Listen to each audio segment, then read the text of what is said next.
தல தரிசனம் உறுதி மாஸ் பண்ணிட்டாரு எனக்கு. வேற மாதிரி ப்ரோ மேட்ச் செம்ம. தோனியை கடைசியா நம்ம பார்த்தாச்சு. தல ராக் கைகோடு mass. CSK bro Ruturaj performance வேற லெவல்ல இருந்துச்சு.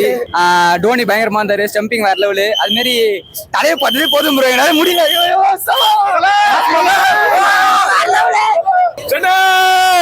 Chennai hello Dhoni. CSK Dhoni super bro, வேற லெவல். தோனி லாஸ்ட்ல வந்தாரு, சூப்பரா இருந்துச்சு. தோனி வந்த இனிமே போல ப்ரோ, இனிமே போல. இனி நாங்க அதுல வெளியவே வரல. வெளியே சூப்பரா இருந்துச்சு.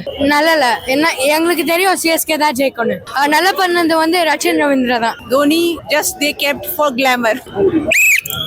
இது பால் தெரிக்குது. மேட்ச் சூப்பரா இருந்துச்சு. சீக்கிரமா முடிச்சிருன்னு பார்த்தோம். பரவாயில்ல, கரெக்டா கொண்டு போறோம். ப்ரோ உண்மையா சொல்லவா, கேப்டன் யாருன்னு தெரியல. தோனி தான் ஞாபகம் இருக்காரு.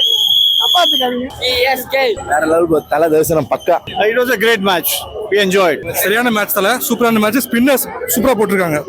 நல்லா இருந்தது. கம்பெட்டிட்டிவா டோனி எல்லாரும் கட்டியிருந்தாங்க. லாஸ்டா ஃபர்ஸ்ட் வரல, நல்லா லாஸ்டா வந்தாங்க, அப்புறம் வின் பண்ணிட்டாங்க.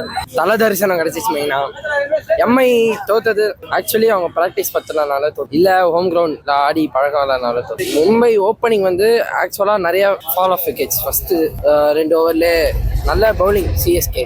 அவர் ரோஹித் சர்மா ஆடல ஒரு 3 ஓவர்ஸ்ல 40 ஓவர்னு எதிர்பார்த்தோம். ஆனா அவ்வளோ போல. ஏன்னா அவர் வந்தோன்னா அவுட் ஆயிட்டாரு. கொஞ்சம் போரா. நாங்கள் ருத்ராஜ் கேக்வன் நல்லா பண்ணாரு. ஆஸ் அ கேப்டனா அவரால் என்ன முடியுமோ அவர் நல்லா பெர்ஃபார்ம் பண்ணாரு. ப்ரோ ஆக்சுவலா தலை தரிசனம் கிடைச்ச உடனே தலை தான் மேட்சை முடிப்பாரு, ஹோம் கிரவுண்ட் வேற அப்படின்னு நினைச்சோம். பார்த்தா ரச்சின் ரவீந்திரா மேட்சை முடிச்சுட்டு போயிட்டாரு. பேரை மட்டும் அவர் வாங்கிட்டாரு. ஏன்னா ஆக்சுவலா குரூஷியல் சிச்சுவேஷன்ல நல்ல டிசிஷன் எடுத்தாரு. ரவீந்திரா 50 போட்டப்போ நல்ல டிசிஷன். ஒரு 6 அடிச்சாரு, ஒரு நல்ல டிசிஷன். அப்படி இல்லைன்னா மேட்ச் நம்ம கையிலே இருந்திருக்காரு.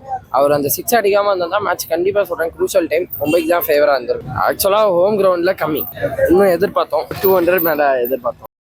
கதையும் ரொம்ப டிஃப்ரெண்டா, அந்த ட்ரெய்லர்ல காட்டின விதமே ரொம்ப டிஃப்ரெண்டா. ஃபர்ஸ்ட் எடுத்தோட ஒரு ஃப்ரேம் ஒன்று வரும் இருக்குங்களா, ஃபுல் இருட்டுல ஒரு 2-3 இலையை மட்டும் பிச்சுட்டு அப்படியே நடந்து வர மாதிரி இருக்கும். அதுல வந்துட்டு ஒரு 10-15 பேர் இருப்பாங்களா அப்படின்னு சொல்லி கேட்ட அந்த ஒரு டைலாக் இருக்கட்டும்.